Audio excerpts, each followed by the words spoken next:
Olá, muito boa tarde a você. Chegamos, seja bem-vinda, seja muito bem-vindo. Está no ar o Pauta Aberta desta segunda-feira, dia 26 de junho de 2023. Eu sou o Odilon Araújo, esse é seu noticiário da tarde aqui na TV Evangelizar. A você de todo o país, sempre ligadinho com a gente, muito obrigado pelo carinho da sua companhia. Índice de confiança do consumidor avança em junho e chega ao nível mais alto no país desde fevereiro de 2019. Os números foram divulgados nesta segunda-feira pela Fundação Getúlio Vargas. Os números da fome que preocupam ainda mais entre os negros. Um estudo realizado no Brasil revela que 2 em cada 3 lares administrados por negros sofrem com insegurança alimentar. No caso das mulheres negras, apenas 30% das famílias, sob comando delas, não enfrentam a miséria e a fome. Nova vacina contra a dengue está pronta para começar a ser utilizada no Brasil. No início, a novidade estará disponível apenas em clínicas e laboratórios particulares do país. Um susto gigantesco em Santa Catarina. Depois de se desprender da roda, o pneu de um caminhão foi parar dentro de uma loja de conveniência. Por sorte, ninguém estava no caminho do pneu, que deixou a loja parcialmente destruída. Vamos falar também dos benefícios do suco de laranja. Uma pesquisa realizada pela USP destaca que o hábito de beber regularmente esta delícia pode contribuir para a redução da pressão arterial e para a redução dos níveis de açúcar no sangue. E um incrível festival de balões deixou mais colorido o céu de uma pequena cidade no interior do Paraná. Fique ligadinho com a gente, o Pauta Aberta começou.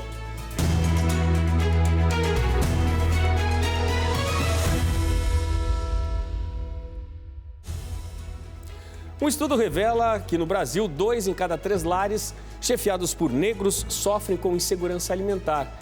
E a situação é ainda mais difícil entre as mulheres negras, onde apenas 30% dos domicílios mantidos por elas não passam por dificuldade alimentar. Os números foram divulgados hoje, são resultado do Inquérito Nacional sobre Insegurança Alimentar no contexto da pandemia de Covid-19 no Brasil, realizado pela Rede Brasileira de Pesquisa em Soberania e Segurança Alimentar e Nutricional. A pesquisa mostra que a fome é mais frequente em lares chefiados por pessoas pretas, com 20,6%, seguidas dos pardos, com 17%, e brancos, com 10,6%. Mais de 60% dos lares chefiados por pessoas que se autodeclaram pardas e pretas sofrem com algum tipo de insegurança alimentar no Brasil. Pelos critérios da pesquisa, um domicílio com segurança alimentar é aquele com acesso regular e permanente a alimentos de qualidade, em quantidade suficiente e sem comprometer o acesso a outras necessidades essenciais. No lado oposto, a insegurança alimentar foi dividida em 3 esferas de intensidade, que vão de leve a grave, e uma extra, que junta os piores tipos de vulnerabilidade. A insegurança alimentar moderada, mais grave, foi encontrada em 34,4% dos lares chefiados por pessoa parda e em 39,1% daqueles onde uma pessoa preta era a referência, segundo o relatório. Já a fome mais frequente em lares chefiados por pessoas pretas chegou a 20,6% dos lares pesquisados. A pesquisa realizou entrevistas presenciais entre novembro de 2021 e abril do ano passado, com 12.745 domicílios de 577 municípios brasileiros. Foram contempladas áreas urbanas e rurais de todas as regiões do Brasil. A situação é mais grave entre as mulheres negras, onde apenas 30,1% dos domicílios chefiados por elas não sofrem com algum tipo de insegurança alimentar no Brasil. Depois das mulheres negras, os domicílios chefiados por homens negros vêm em segundo lugar, como os mais vulneráveis, com 39,7% de segurança alimentar. Depois entram as mulheres brancas, com 47,5%, e homens brancos, com 58,3%. A pesquisa aponta ainda que a fome também bate à porta das casas chefiadas por pessoas sem escolaridade ou com menos de 8 anos de estudo. De acordo com o relatório, famílias chefiadas por pessoas negras com trabalho informal ou desempregadas, comparadas com aquelas chefiadas por pessoas brancas na mesma condição, sofrem com a fome.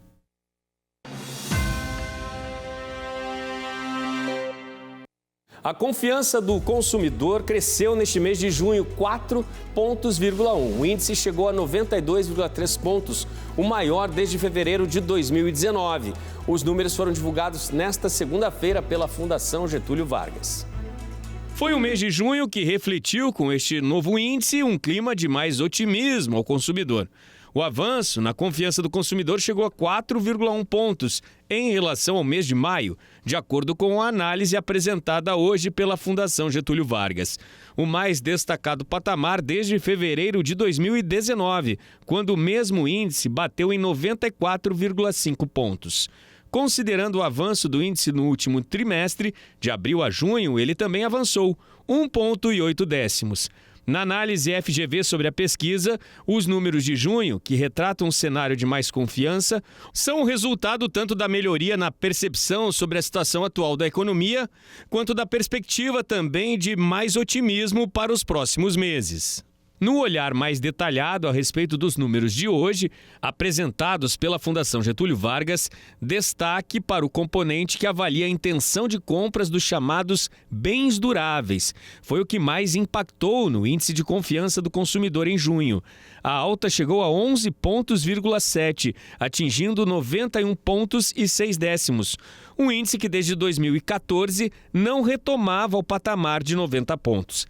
Na pesquisa, apenas um item apresentou queda durante o mês de junho. Foi aquele que avalia as perspectivas sobre finanças familiares nos próximos meses. Este sofreu queda de 4 pontos e ficou em 101,3.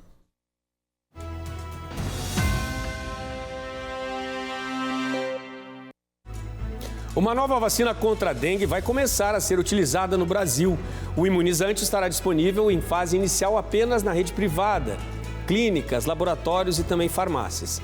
Este é o primeiro imunizante autorizado no Brasil para pessoas que nunca entraram em contato com o vírus da dengue, mas também poderá ser aplicado em quem já teve a doença.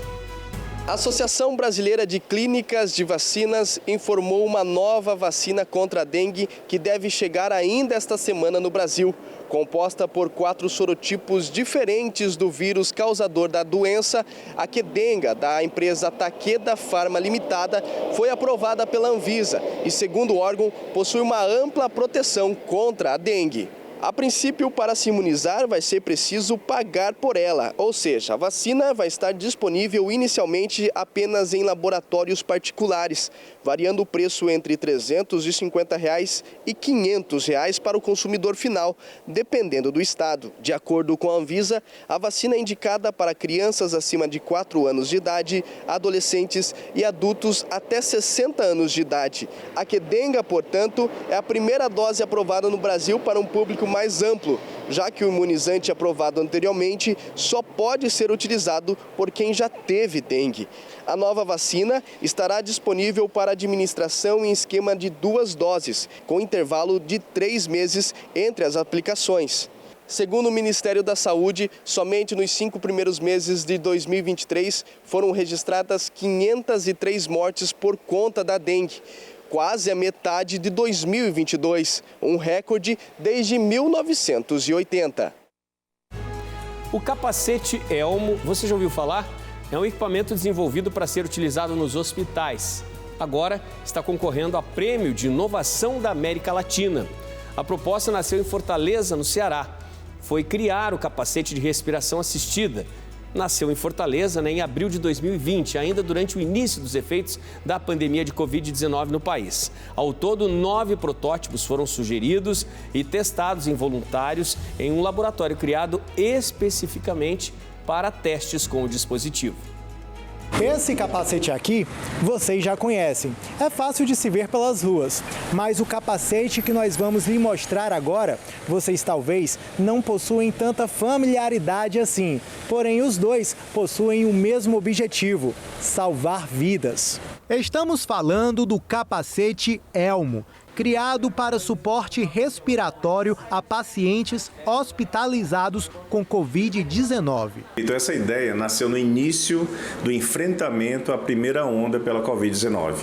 Eu fui convidado pela Fundação Cearense de Apoio à Pesquisa para uma reunião com outras 4 instituições e eu propus a ideia de, em vez de desenvolver um ventilador mecânico, que é muito complicado, desenvolvêssemos o capacete, chamado agora capacete Elmo, não tinha esse nome na época, para que a gente prevenisse a intubação dos pacientes. A gente pudesse usar fora da UTI e assim o paciente não piorasse, fosse ser intubado e ir para a UTI. Ele é disponível, então ele é usado, ele pode ser usado em outras condições que não Covid. É muito importante deixar isso claro. Ou seja, ele oferece um legado, ele não é só para aquele momento da pandemia, ele continua aí acessível e melhorando a condição das pessoas. E agora nós estamos aqui na Escola de Saúde Pública do Estado do Ceará, na sala de treinamento, onde acontece a capacitação para que os profissionais saibam manejar o capacete Elmo. Nos nossos espaços aqui, dos nossos cenários, do nosso ambiente de treinamentos de habilidades e simulação, nós temos 2 formatos para trabalhar essa habilidade e a simulação. Um é com simuladores, né, de alta fidelidade e também com os nossos atores padronizados. E aí também nós colocamos tanto no simulador como também aplicamos, instalando o dispositivo no paciente padronizado, né, que nós chamamos de ator simulado, ator padronizado. Então temos essas versões. Aqui é o momento que nós gerenciamos esses acertos e esses erros, qualificamos e lançamos para o mercado aquele profissional com competência e habilidade para executar, para conduzir o manejo clínico do capacete de maneira adequada e segura para o profissional e para o paciente. O que é que significa Elmo, capacete Elmo? De onde foi que saiu essa sigla? A palavra elmo, em português, significa capacete para a guerra. Aliás, é uma lembrança dos capacetes ainda da época do Império Romano, em que os soldados vestiam capacetes para o enfrentamento às guerras mais difíceis. Ele é uma armadura porque foi uma armadura contra a Covid. E tem um detalhe, isso protegeu os profissionais e os familiares de pegarem a doença, porque o capacete cobre a cabeça toda e a transmissão diminui. Então a transmissão do vírus também diminuiu com o uso do capacete dessa forma. É inovação importante, né, e que já trouxe tantos resultados. Atualmente, o capacete Elmo é utilizado em diversas unidades de saúde, tanto públicas quanto privadas. Por ser um equipamento ainda novo, a Escola de Saúde Pública do Ceará capacita os profissionais para o manejo do dispositivo.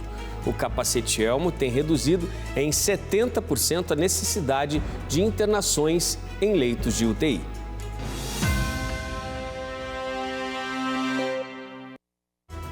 Foram 24 horas de reflexões, muita fé, orações, devoção, agradecimentos. A 17ª edição das 24 horas em oração na presença do Senhor reuniu milhares de pessoas do Santuário Nossa Senhora de Guadalupe, Jesus das Santas Chagas, em Curitiba, e também pela TV, fiéis que ficaram ligados em orações por todo o Brasil. É sempre difícil decidir por onde começar a contar essa história. Se pelos testemunhos...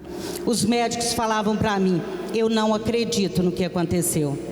Eu não entendo o que aconteceu. Demonstrações de fé, dedicação dos voluntários, mensagens de esperança. A tua dor vai brilhar como a luz do sol, como a luz resplandecente, que vai dar sentido para você.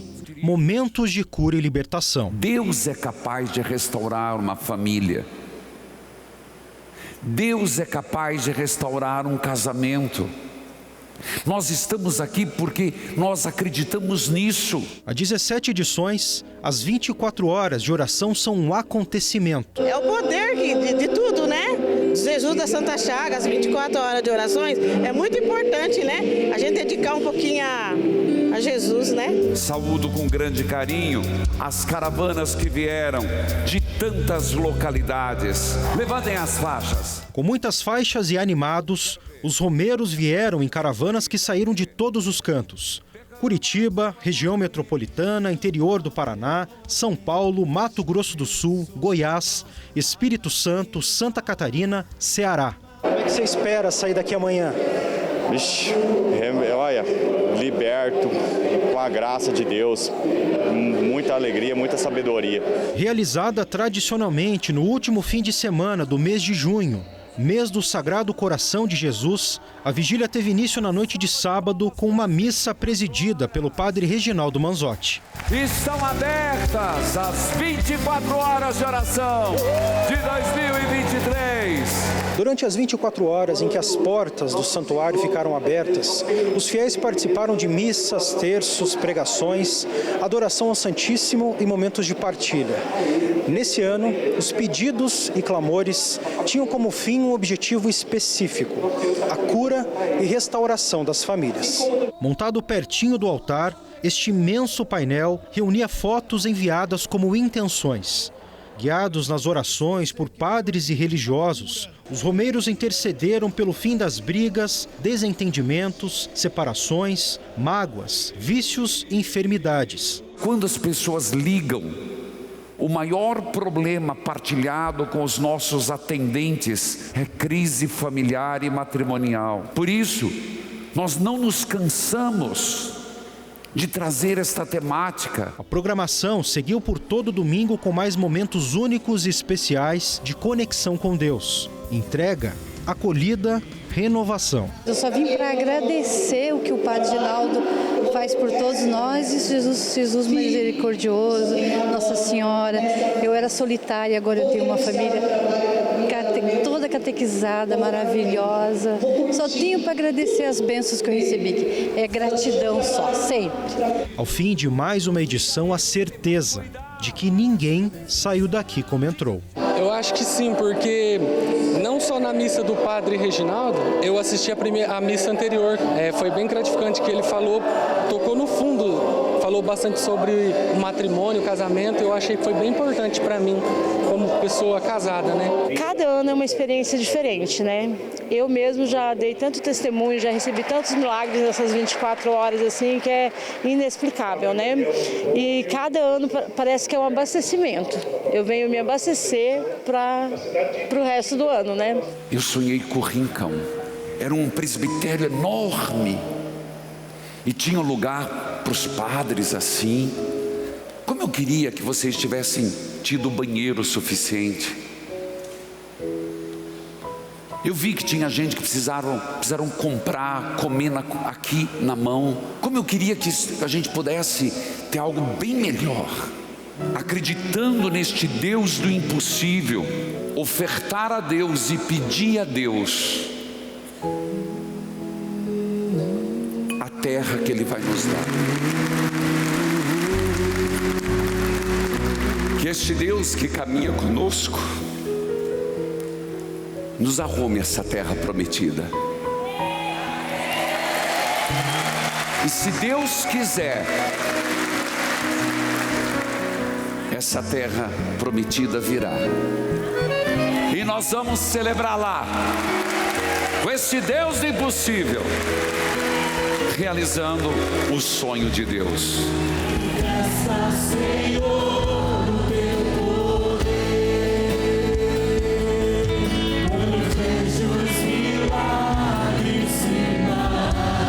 Manifesta Jesus.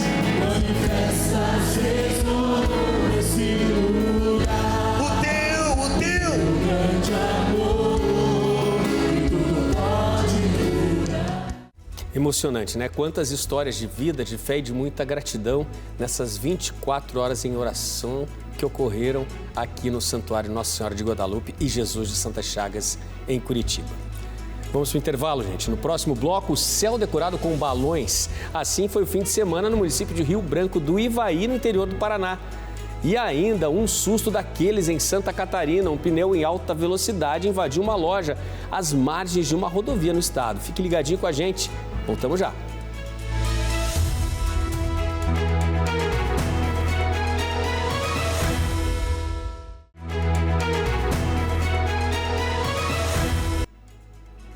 Pauta Aberta está de volta para este segundo bloco. São 4h41 da tarde agora. Estamos ao vivo para todo o país. A você sempre ligadinho com a gente aqui na TV Evangelizar. Muito obrigado pela sua companhia.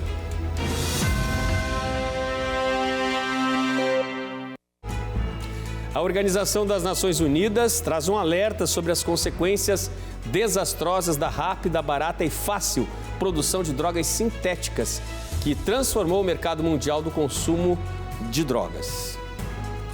A rápida expansão do mercado mundial das drogas sintéticas chamou a atenção das Nações Unidas para as consequências desastrosas que o avanço pode trazer ao mundo. De acordo com a ONU, a produção barata, rápida e fácil de drogas sintéticas foi responsável pela transformação de vários mercados mundiais. O Escritório das Nações Unidas sobre Drogas e Crime afirmou que o fentanil, substância 50 vezes mais potente do que a heroína, mudou radicalmente o consumo de opioides na América do Norte.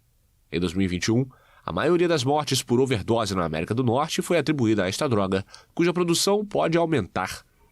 O escritório alerta para o impacto da guerra na Ucrânia, com sinais de que poderia desencadear uma expansão do tráfico de drogas sintéticas, devido ao conhecimento técnico existente e aos grandes mercados que se desenvolvem na região. O relatório também destaca as consequências ambientais do mercado das drogas. Na bacia amazônica, o cultivo de coca, com oferta recorde e redes cada vez mais ágeis, agravava as atividades criminosas, como o desmatamento ilegal e o tráfico de animais silvestres. A ONU cita ainda a situação no Afeganistão, onde a redução prevista do cultivo da papoula após a proibição pelos talibãs pode levar a uma mudança para a produção de metanfetamina. Mais de 296 milhões de pessoas fizeram uso de drogas em 2021, um aumento de 23% em 10 anos. O número de pessoas que sofrem de transtornos relacionados às drogas aumentou 45% no mesmo período, mas apenas 1 a cada 5 recebe tratamento. Aqui no Brasil foi um susto daqueles em Santa Catarina. Nós vamos trazer imagens para você que viralizaram nas redes sociais. Inusitadas essas imagens, mas que servem também de alerta a todos nós. Isso aconteceu numa rodovia em Santa Catarina. Você está vendo um pneu correndo ali no pátio do posto. Esse pneu saiu de um caminhão, invadiu a loja de conveniências do posto de gasolina. Olha isso, né? Destruiu parte da loja, assustador, né? Um susto imenso para quem estava lá dentro. O estabelecimento ficou parcialmente destruído após esse impacto. Imagina quem estava lá dentro, né? Foi um grande prejuízo. E você pode ver mais uma vez, o pneu, após desprender-se do caminhão, corre, vem em alta velocidade, né? E é em alta velocidade que ele entra dentro dessa loja e leva o grande prejuízo. Não há o registro de feridos, de acordo com informações aí das autoridades locais.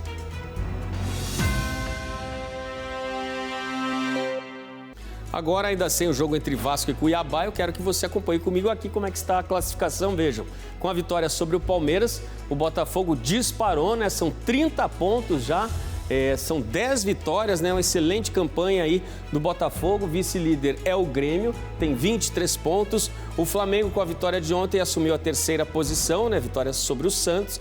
E o Palmeiras, depois de 2 derrotas seguidas no Brasileirão, deixou a vice-liderança e caiu para o 4º lugar. Ali na cola dos primeiros estão Fluminense, Internacional, Bragantino e Fortaleza. Virando a tela, a gente tem aí a São Paulo, Cruzeiro, Santos, Bahia, a zona do rebaixamento ali com 17 pontos. O Goiás, em 17º lugar, o Goiás tem apenas 11 pontos. O América Mineiro vem em seguida com 8 pontos. Vasco e Curitiba têm as 2 últimas posições, apenas 6 pontos para o Vasco da Gama, apenas 4 pontos conquistados aí em 4 empates do Curitiba, né, que ainda não venceu neste campeonato.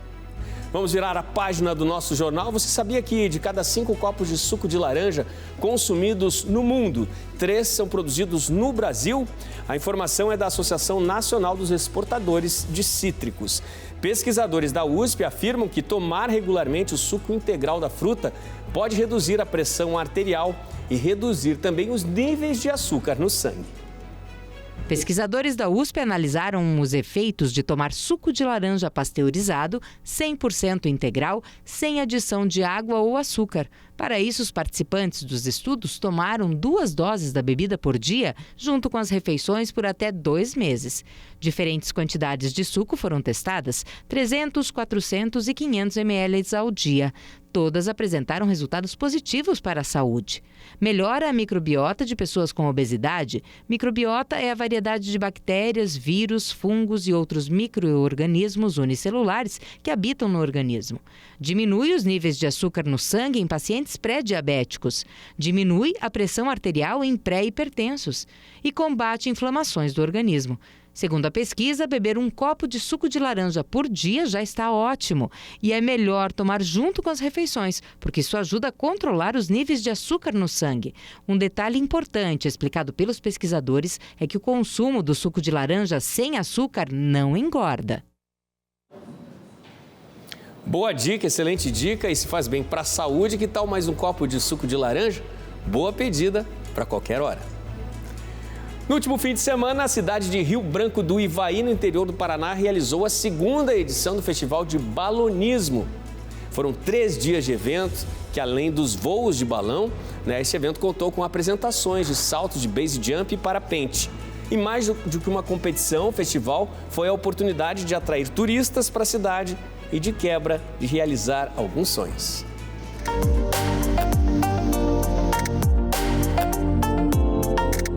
O céu de Rio Branco do Ivaí, no noroeste do Paraná, ficou ainda mais bonito neste fim de semana. E o que tinha lá em cima chamou a atenção de quem estava embaixo. Foi impossível não parar para observar os balões.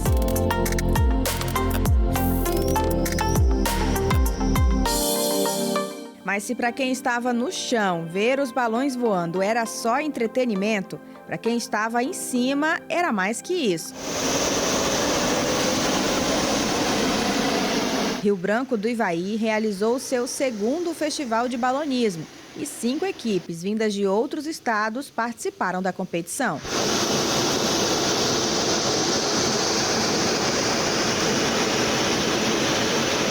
É escolhido o local da decolagem e o do alvo. A decolagem tem que ser feita num raio de 1 km a 1,5 km do alvo. Ganha o que ficar com as marcas mais próximas, então são 3 dias de competição. Daí no final do terceiro dia, à volta da hora do almoço mais ou menos, é feita uma somagem dos pontos e daí quem ganha é o que atingiu o maior número de pontos. O festival já entrou para o calendário de eventos turísticos do município. O balonismo, claro, vem somar, porque atrai muitas pessoas para Rio Branco. E a gente tem já esse trabalho efetivando já com as caminhadas, com o cicloturismo, com as equipes de off-road que sempre estão passando em Rio Branco e também gerando emprego e renda. E de forma especial, esta edição ficará para sempre na memória de Dona Maria. Aos 73 anos, ela finalmente conseguiu realizar um desejo antigo. O primeiro voo de balão foi um presente de aniversário. As emoções muitas, né? E lá de cima a gente vê a natureza, vê o tanto que Deus é bom para conosco, né? E para quem não conseguiu viver a experiência de voar pelos ares, o festival trouxe a possibilidade do voo cativo, que é quando o balão fica ancorado. A altura que ele vai atingir depende do tamanho das cordas que estiverem segurando ele. O balão não vai voar, mas vai sair do chão. E já dá para sentir um pouquinho da emoção que é viver essa experiência de um voo de balão. Experiência que o Alberto viveu.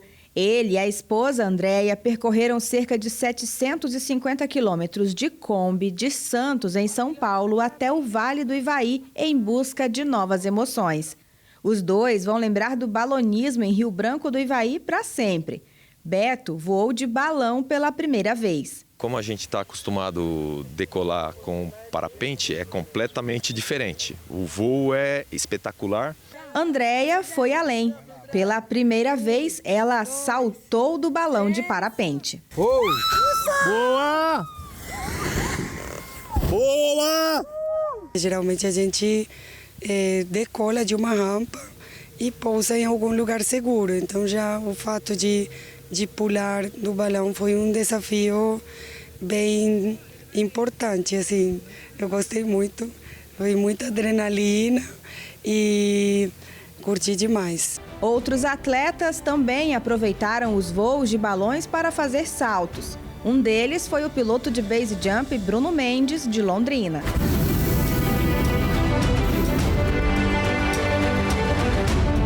Foi um final de semana de aventura, adrenalina e emoções.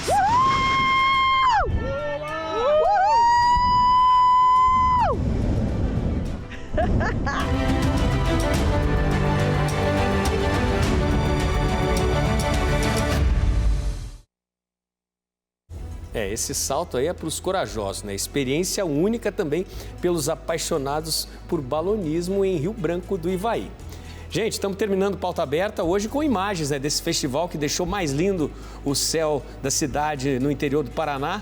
Excelente fim de segunda-feira para você. Temos novo encontro marcado para amanhã à tarde. Excelente fim de segunda-feira, excelente semana e até amanhã.